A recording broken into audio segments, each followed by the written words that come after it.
Alô!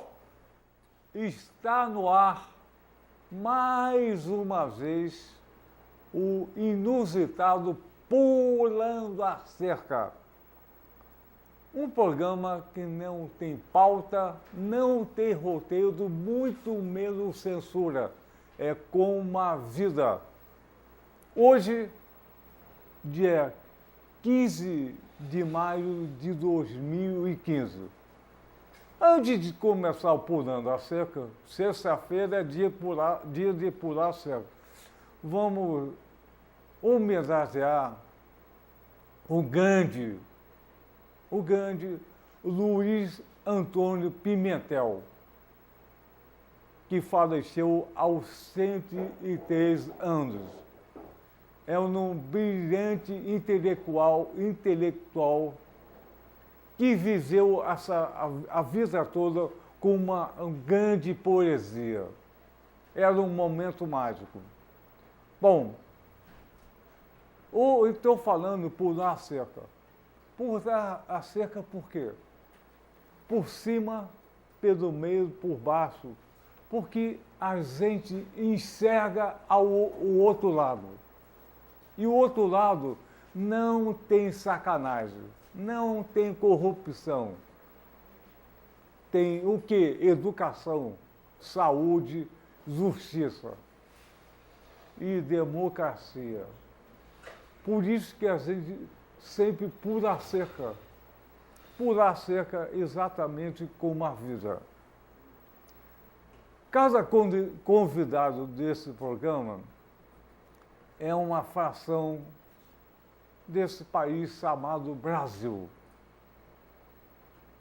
que há 515 anos vem pulando a cerca, com a maior dificuldade, mas vem pulando a cerca.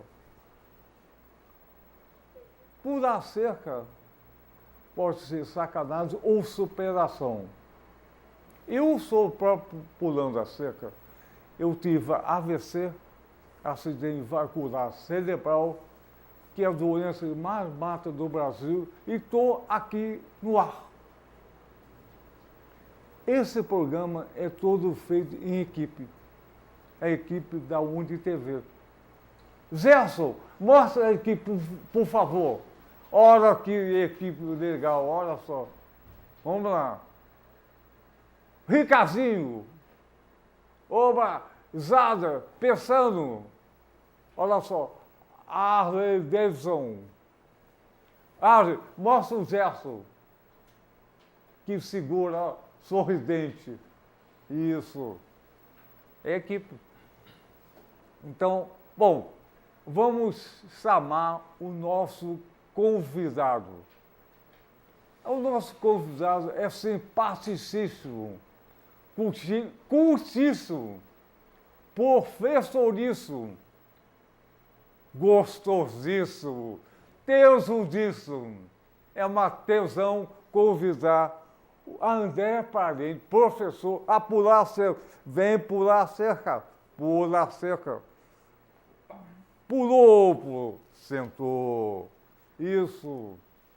Bom dia, boa tarde, boa noite, que o programa repete à tarde e à noite. Olha só, André, fez xixi? Tá tudo tranquilo. Mas fez xixi ou não? Fiz. É sempre bom fazer xixi. André, professor André Paraíba, qual é a tua idade? Então, hoje eu tenho 34 anos, né? 34 anos. Eu tenho 95, é garoto. Coisa Nasceu boa. ontem. Olha só, e você nasceu aonde? Em São Gonçalo, no município de São Gonçalo. São Gonçalo. E como é que foi a tua infância em São Gonçalo? Então, São Gonçalo é uma região de periferia, não é? Então, primeiro eu gostaria de agradecer a acolhida de toda a equipe da UniTV, da Universidade Federal Fluminense. E nós sabemos que São Gonçalo é um município ainda muito carente. É um município que é considerado uma região de periferia. Então, muitas vezes, a região de periferia no nosso país, Daniel, ela é tratada de forma preconceituosa. Sim, e como é que foi a tua infância na periferia, o de São Gonçalo? Então, ela foi muito alegre, não é? Eu peguei uma época, hoje já é difícil disso acontecer, onde nós podíamos brincar nas ruas até tarde, as pessoas colocavam as suas cadeiras na frente de suas casas. Então foi uma infância tranquila, uma infância alegre. E em que bairro você morava? Eu fui nascido e criado no bairro de Santa Catarina, em São Gonçalo. Santa Catarina. Olha só, São Gonçalo é um município do estado do Rio de Janeiro. Rio de Janeiro é um estado do Brasil. Sim. E o Brasil pertence ao mundo. Com certeza. Pela internet, o cara nada assim não sabe onde é São Gonçalo. Então, tem que identificar. Claro. E, então, você foi uma infância alegre. E a tua adolescência?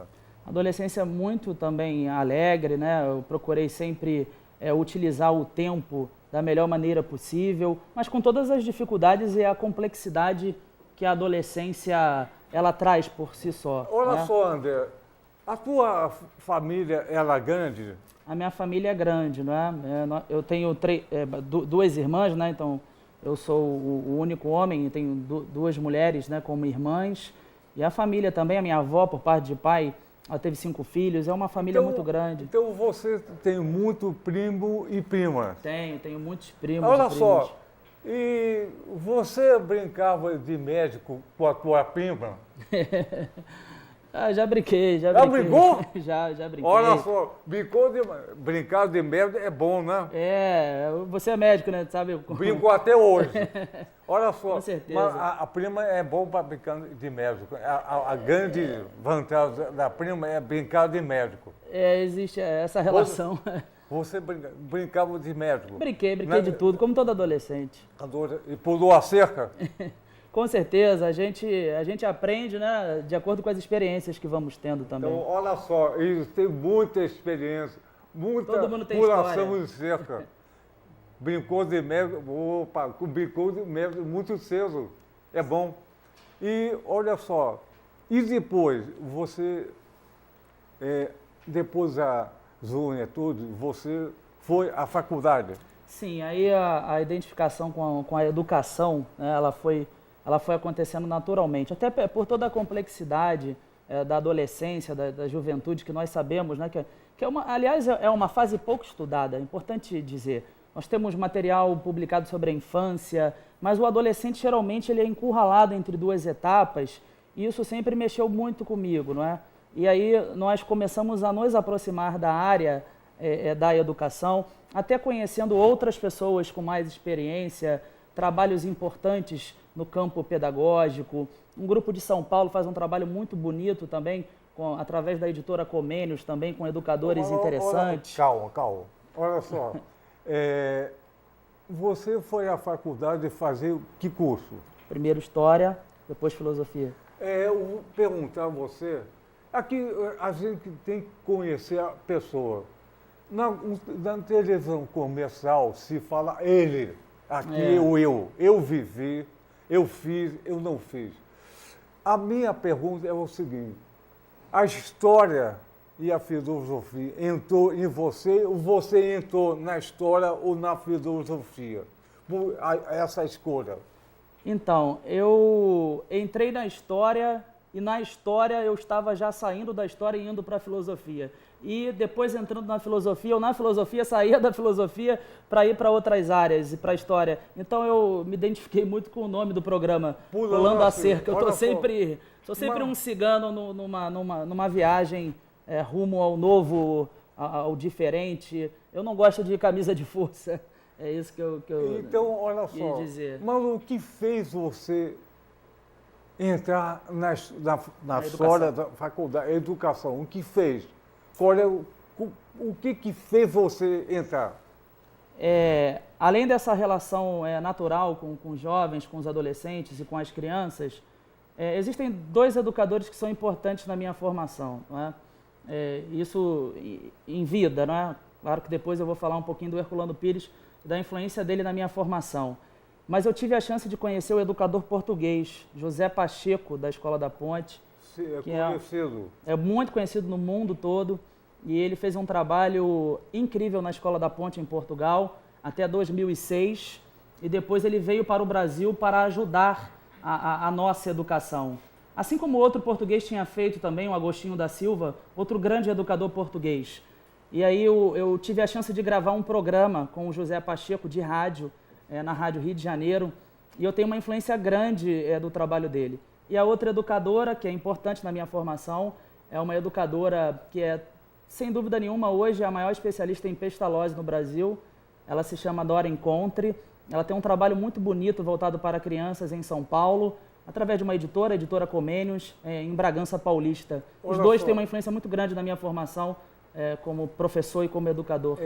Você falou da Escola da Ponte em Portugal, mas aqui em São Paulo tem uma escola muito parecida com a Escola da Ponte, uma escola municipal, toda aberta, o aluno faz o que quiser. Amorim Lima. Não é? Amorim Lima? Uma escola, no nome, mas aqui tem uma quase igual. É uma grande influência. Bom, você conseguiu se formar e depois seguiu um caminho. Vamos falar desse caminho. Sim. Depois da formatura na faculdade. Você se formou em que escola? Na verdade, a minha história acadêmica se dá em duas faculdades, né? Na Universidade Gama Filho e na Universidade do Estado do Rio de Janeiro, na UERJ. Então, hoje você é professor. Professor. Aonde? Professor da rede pública e da rede privada. Ah, legal, rede pública e rede privada. Legal. Mas vamos seguir esse caminho.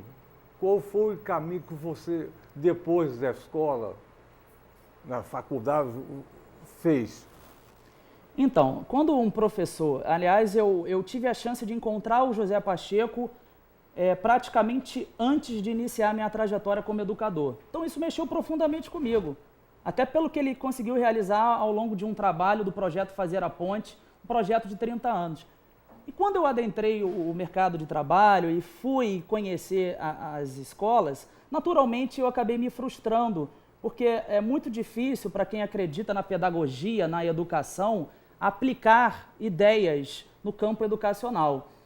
Então, na medida que eu fui trabalhando nas escolas, eu aprendi que muito mais importante do que querer modificar a casa dos outros seria nutrir um sonho, não é? Lutar por um sonho, ou seja, construir um colégio alternativo. Então, olha só, vamos, antes de falarmos disso, a pedagogia seria, como você falou, a verdadeira educação.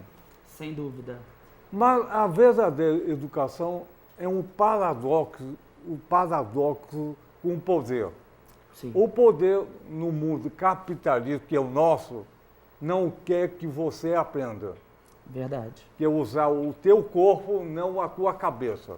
Com certeza. Então, e o poder, esse poder do ter, não é o poder do ser, domina as nossas relações sociais.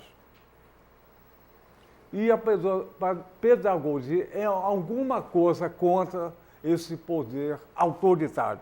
Sem dúvida. A escola vive num caminho entre o autoritarismo perverso e a educação. Sim. A frustração é terrível. É verdade. Tanto para o profissional de educação como o profissional de saúde. Quando o corpo escangalha, tem que consertar, a cabeça não. E se escangalhar muito grave, deixa morrer. Ou fica eternamente marginalizado. Então, é um caminho que está entre a educação e a marginalização. E o lucro no modelo capitalista é tudo. É tudo. E quem pensa não dá lucro. Com certeza. Então você falou de um sonho. Tem que se cada vez realizar sonho para combater a relação de poder. A relação de poder. Sem dúvida. A começar pelo nome pedagogo, né? Se você analisar a etimologia do nome, pedagogo significa escravo que conduz a criança à escola. Então, o que acontece, né? Roma conquista a Grécia no ano de 146 a.C. E os pensadores gregos, que tinham uma certa liberdade maior para pensar, eles foram levados para Roma como escravos. Daí nasce a figura do pedagogo. E até pela influência que a cultura romana tem, que vai, de alguma maneira, influenciar o condado portucalense, posteriormente o reino de Portugal, e depois, até pela influência que Portugal tem com o nosso país, com o Brasil, nós temos ainda no Brasil uma relação de desrespeito com os profissionais da educação. E aí entra toda a relação de poder, né? Porque o professor ainda é desvalorizado, ele ainda é visto como o escravo que conduz a criança à escola, então, como aquele que faz uma coisa menor, e não é menor. Então, vamos voltar a Roma. Você falou de escravo. A nossa concepção de trabalho, que começou com trabalho escravo, e em latim, trabalho significa, a palavra trabalho em latim significa tripalium, 3 pontas. O que é 3 pontas? O trabalho é o látigo, o chicote, com 3 pontas que faz o escravo trabalhar. Então, o trabalho, na nossa concepção, é uma coisa de escravo, com porrada nas costas. Com certeza.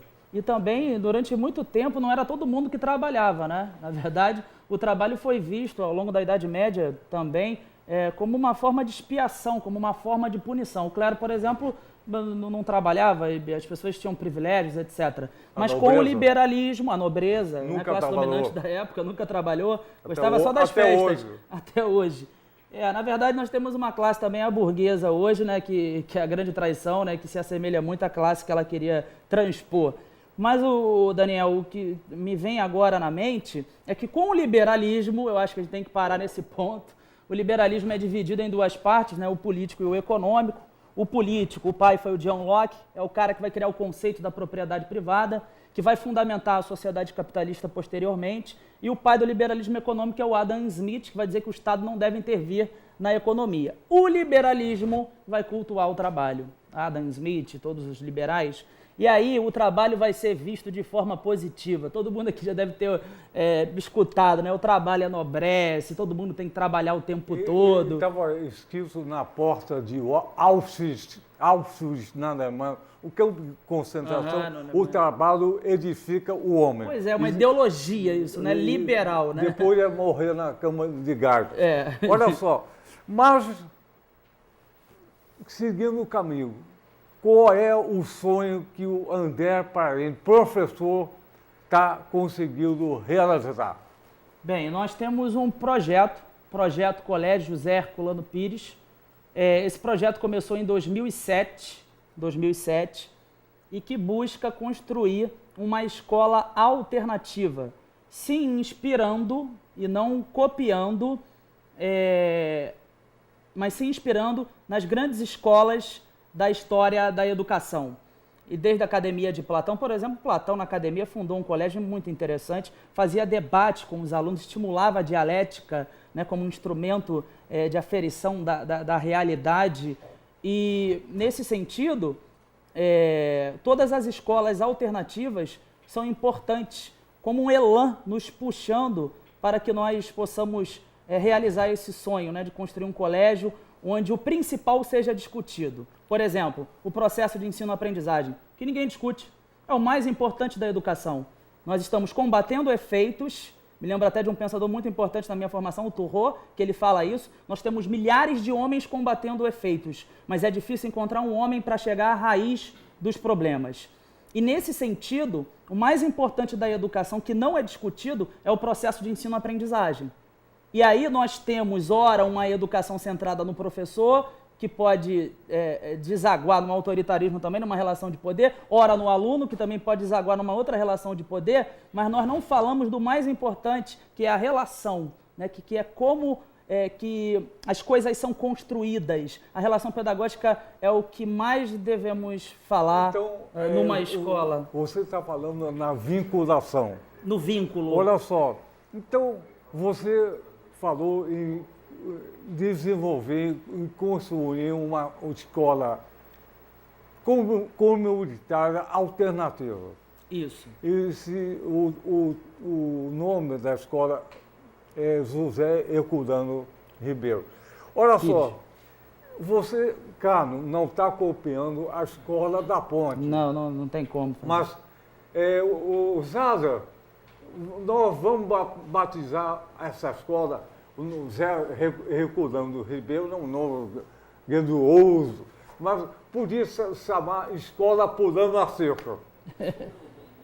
Conhecido familiarmente como Escola Pulando a Cerca. É legal?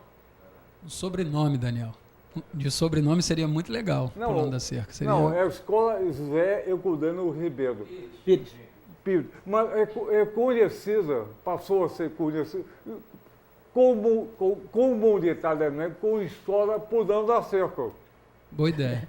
No sentido até, eu queria parabenizar o trabalho que vocês fazem, porque o pensamento libertário é importante, né? E para além do público e do privado, nós temos um espaço de criação que devemos aproveitar. E eu estou me sentindo aqui, são poucos os lugares no Brasil hoje onde você tem liberdade para falar o que quiser. Isso é muito difícil. Vocês estão de parabéns pelo trabalho. Então, parabéns, Daniel. Vamos falar da escola comunitária Pulando a Cerca. Herculano Pires.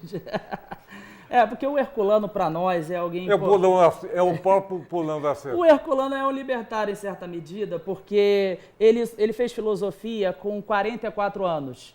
E tem um intelectual da Argentina chamado Humberto Mariotti, um grande intelectual, amigo dele, que dizia que o Herculano não precisava fazer faculdade. Ele fez filosofia na USP, na Universidade de São Paulo, mas Humberto Mariotti dizia que antes ele já podia dialogar com Heidegger, com qualquer pensador, com o Jean-Paul Sartre, né, que é um pensador que o Herculano vai estabelecer um diálogo muito importante, até para depois criar um conceito, né, do interexistente, do interexistencialismo, a partir da obra do Sartre.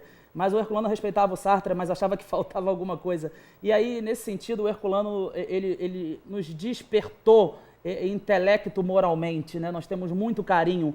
É um homem muito humano. Com 9 anos já escreveu o seu primeiro soneto decassílabo, que é uma coisa muito difícil. Com 15 anos aproximadamente, escreveu um livro chamado Sonhos Azuis. Então, alguém que olhava para a natureza, para os cães, tinha um respeito pela diferença, pelo outro, pelos animais. Tem aproximadamente 100 obras publicadas, claro que muitas após a sua morte, a Grande Viagem, a chamada Grande Viagem. Mas o Herculano é um homem muito humano, né? Um intelectual que escreveu livros em diferentes gêneros. E ele tem uma mente muito poderosa, por isso o nome é em homenagem a esse grande intelectual, Herculano Pires. Então vamos falar da escola. Da escola. Então, a escola hoje, nós temos um site, né? Um site que acaba tendo a função de estabelecer esse contato, esse vínculo com as pessoas que queiram ajudar o projeto Colégio José Herculano Pires. Então vamos falar do projeto em si. O que tem de diferença ou diferente do colégio habitual? Bem, o diferente é que o mais importante nessa escola será fazer da vida das crianças e dos jovens que lá estudarem uma vida mais feliz. Então, isso é muito importante. Agora, com felicidade, ninguém está dizendo em não estudar, não se dedicar, não aprender os conteúdos. Agora, há um questionamento na construção da pedagogia que será adotada um dia nesse colégio com relação à quantidade de conteúdos que nós temos no Brasil. Por exemplo, a grade curricular no Brasil hoje é uma das maiores do mundo, sendo que o ensino médio no Brasil é um dos mais curtos do mundo. Ou seja, você encurta o ensino médio, que na verdade dura apenas 2 anos, que o terceiro ano é uma revisão rápida, acelerada de tudo que acontece. E aí você torna o processo de ensino-aprendizagem cada vez mais difícil. com relação à influência que nós temos das grandes escolas da história da educação, por exemplo, do Tolstói, que é um outro questionador, é um outro que pulou a cerca em certa medida, do pensamento libertário, do Thoreau, de Summerhill, do Alexander Neal, enfim, de todas essas escolas, muitas eu passei a conhecer até mais pelo José Pacheco no Brasil, como você falou muito bem, o Projeto Âncora, Amorim Lima, nós temos escolas que conseguem fazer diferente, propor uma educação mais humana, mais libertária, onde o educando não seja, Daniel, isso é importante a gente falar, esponja, passivo, não é aquilo que o professor Paulo Freire gostava tanto de frisar sobre a educação bancária, né, onde nós depositamos conteúdos nos educandos. E a experiência demonstra que as crianças adoram aprender brincando, aprender fazendo, aprender construindo, e nisso não há nada de novo. Nós temos inúmeros educadores que fizeram isso, que provaram que é possível. O Célestin Freinet, por exemplo, um grande educador francês, ele usou a imprensa na escola, estimulando os alunos, os educandos a produzirem conhecimento, a participarem da construção do conhecimento. E aí tem até no livro do Freinet, A Pedagogia do Bom Senso, uma parte que ele diz que o educador que consegue arregaçar as suas mangas e aprender com as crianças, esse educador, ele vai ter sempre a eterna juventude dos educadores. Porque eu não posso entrar numa sala de aula triste, Daniel, porque senão eu já anulo qualquer possibilidade de educação com os educandos. É verdade, não se deve entrar numa sala de aula triste. Mas, como não entrar triste, se a primeira palavra que você falou, a grade escolar. Grade é coisa de prisão. É verdade. E prisão não é coisa de alegria. Não é. Até pela arquitetura das escolas, né? E dos hospitais também, aí puxando a sua área. O espectador já perguntou.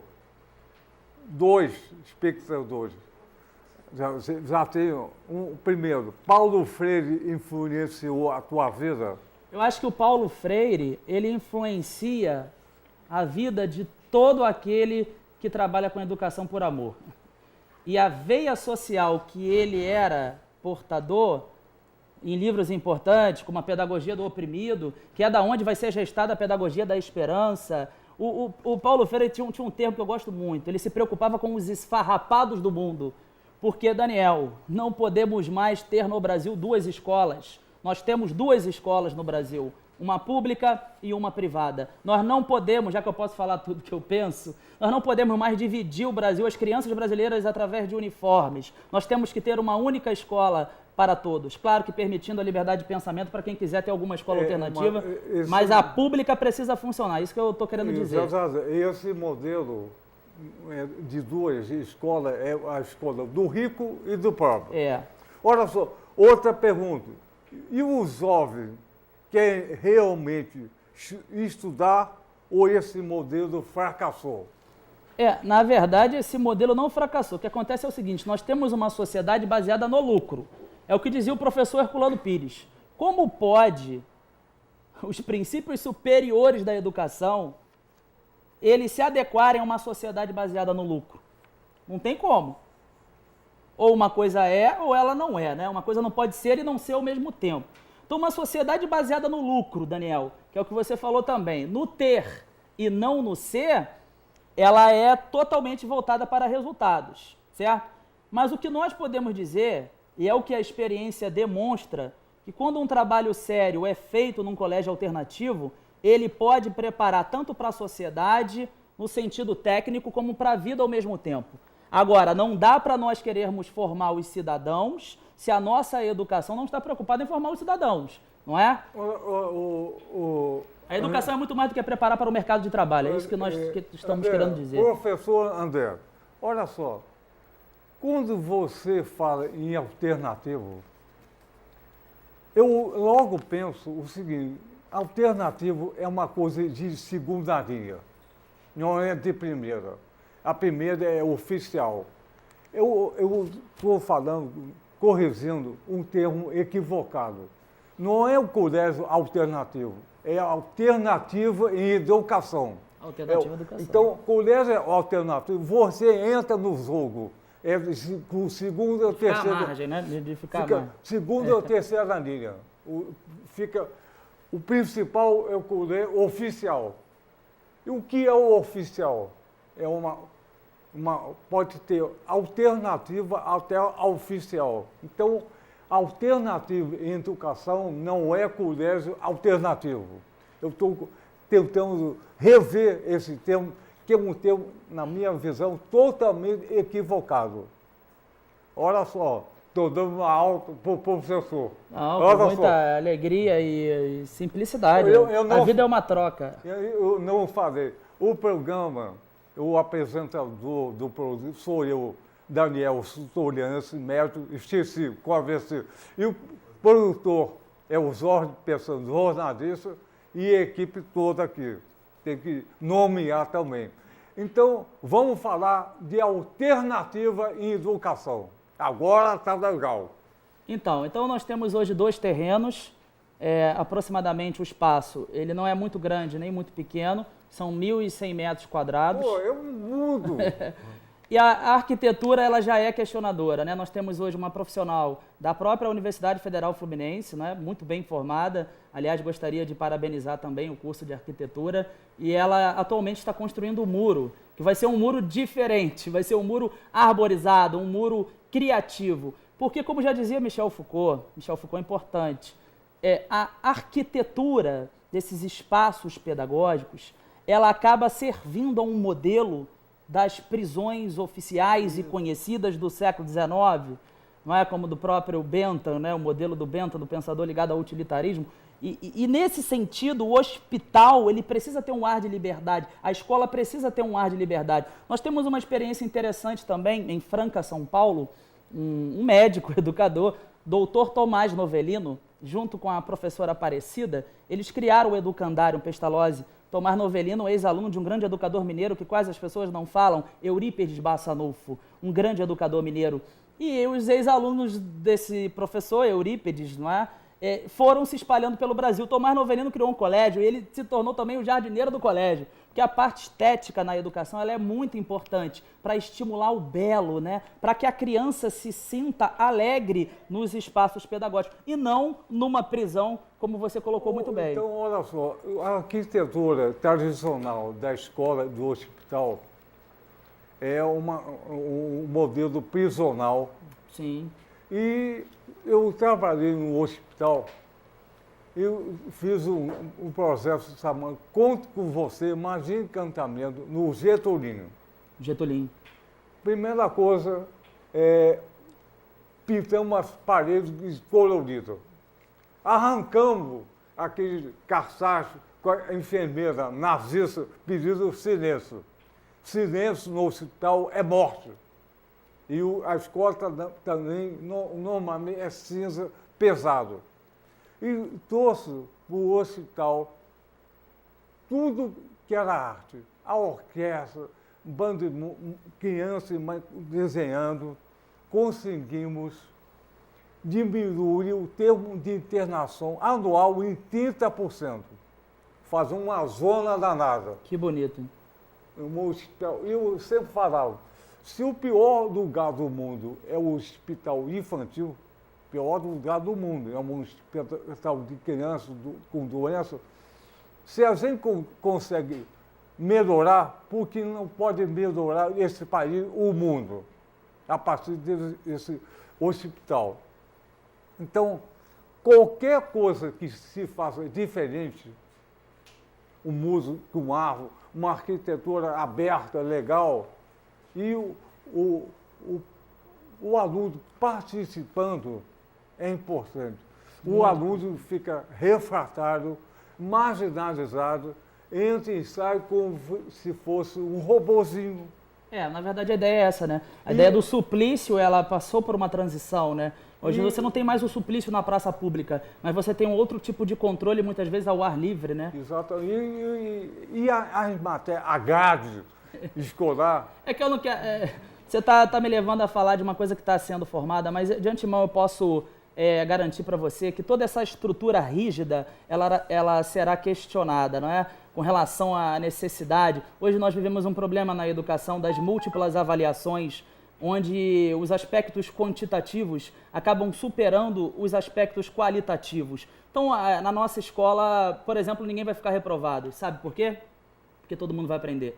Então, na verdade, isso é muito libertário e às vezes as pessoas se assustam, porque parece que, mas a criança, meu filho não vai estudar lá porque ele não vai passar no vestibular, não vai passar no concurso, mas nós garantimos que vão fazer qualquer prova, porque quem aprende, quem foca no processo de ensino-aprendizagem, não tem o que temer, nem o Enem, nem qualquer prova de vestibular. Na verdade, esse movimento é para mostrar que é possível fazer algo, na verdade, de diferente, mas não é que seja algo impossível, porque nós tem um documentário que nós podemos citar aqui, Quando Eu Sinto Que Já Sei, que mostra, vale a pena o telespectador, Daniel, quiser assistir, Quando Eu Sinto Que Já Sei, é um documentário que mostra inúmeras experiências concretas de que é possível estimular o aprender brincando, o aprender fazendo, o aprender construindo, uma ideia do educador Comênios, do século XVII, um educador muito importante, o primeiro a escrever um livro didático no mundo, bilíngue, ilustrado. Comênios tinha muito cuidado, estou lendo um livro agora dele, que eu comprei inclusive dessa editora Comênios, a primeira editora do Brasil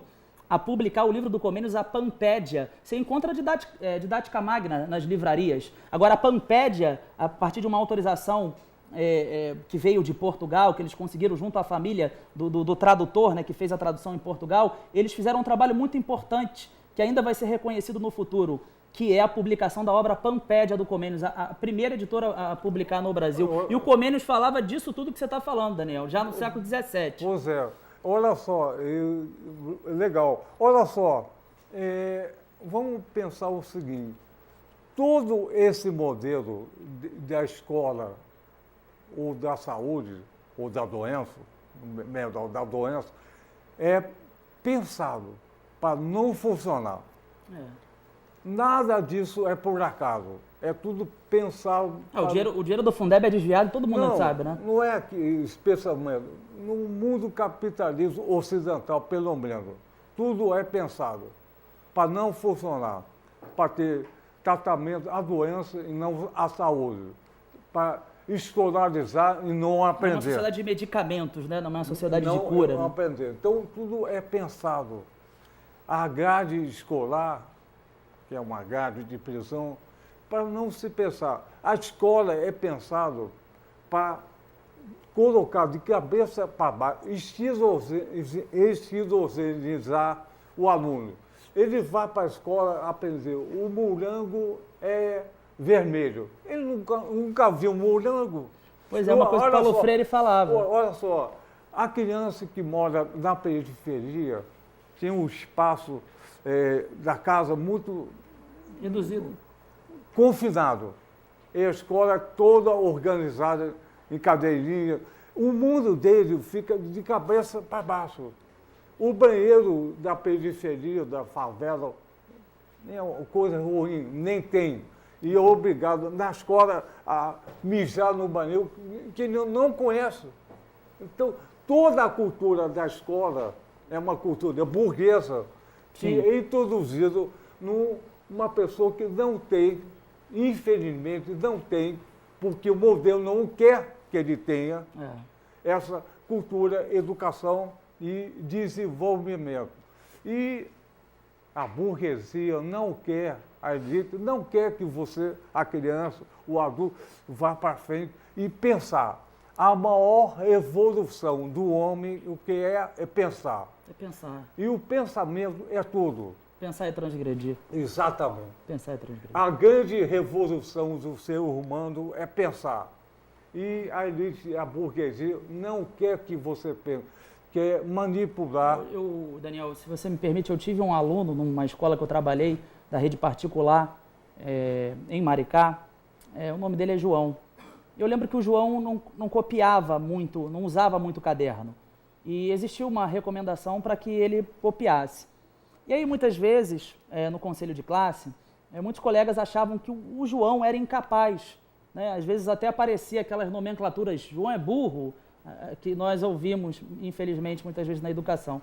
Pois bem, Daniel, teve a Feira das Ciências, nós entregamos ao João argila. Ele foi o que ficou mais motivado para construir. e ele aprendeu, ele construiu 3 máscaras de 3 filósofos. A máscara de Sócrates, de Platão e de Aristóteles. Então ele aprendeu o conteúdo sobre Sócrates, Platão e Aristóteles através da argila. Sobre expansão comercial marítima, ele fez caravelas e ele foi entrando no conteúdo. Então não existe apenas uma forma de ensinar. Sim. Existem pessoas que são diferentes e elas são irrepetíveis, apesar de todas serem seres humanos, mas elas aprendem também de forma diferente. O problema da nossa sociedade, Daniel, é que ela quer tratar todos como se fossem um só. E isso é praticamente impossível. É uma grade, como você falou, é uma prisão disfarçada que a gente precisa denunciar. Então, professor André Paredes, nessa escola pulando a seco que vai... Herculano Pires. Pulando a seco que vai exercer brevemente... Vai acontecer. Olha só, tem que ter dança, teatro. Isso vai ter. Música. Aliás, a arquitetura, ela vai desaguar num anfiteatro, Então, que foi um sonho que nós tivemos. Dança, tudo passa pelo anfiteatro. Dança, teatro, música, escola de samba, tudo que... desenho, tudo que é arte, para dar opções. A arte não vai ser uma disciplina engavetada uma vez por semana, ela vai conectar toda a escola. Exatamente. Uma opção de várias coisas para quebrar essa prisão. Reversal. O aluno tem dificuldade de escrever, mas desenha muito bem.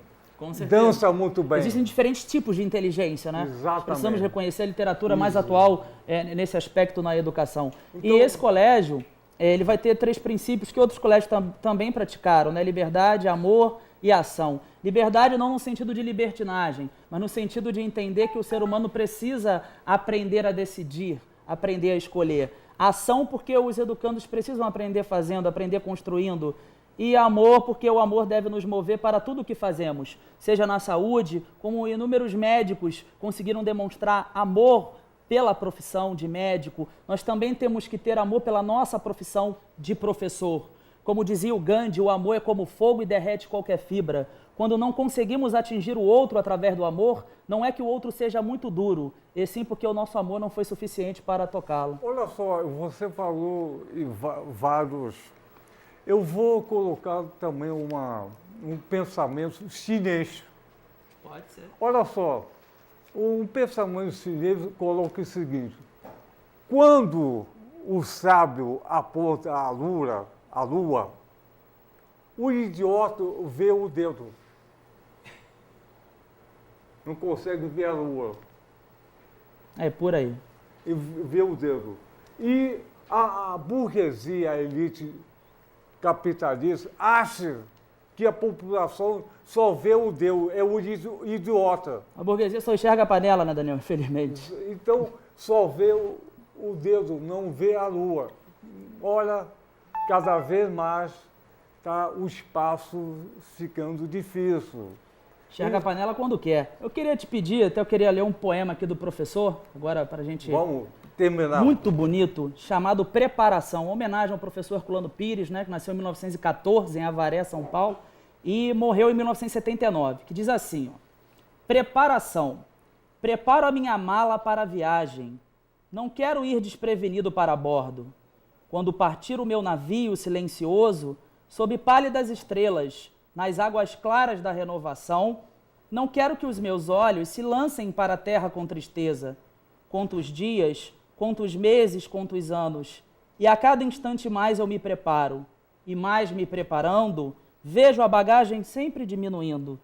Espero e luto, e dessa luta, a mala que eu trazia há de se voltar maleta, tão pequenina e leve, que num dedo eu possa carregá-la quando eu for. Acho que é a síntese que o professor faz da sua vida existencial, de transcendência, pulando a cerca em certa medida, lutando por um mundo melhor, mais humano, mais igualitário e mais justo. Porque não dá mais para nós tratarmos as crianças brasileiras de forma diferente. Meus adultos, olha só, o programa terminou 45 minutos no ar.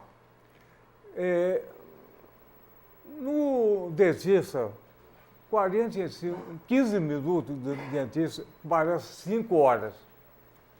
No motel, 1 hora não é nada.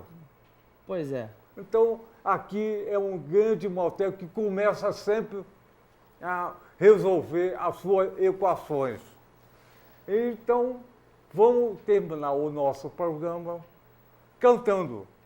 1, 2, 3, pulando a seco com vocês. Vamos lá. 1, 2, 3, pulando a cerca com vocês. Mais uma vez. Valeu! Valeu! Valeu!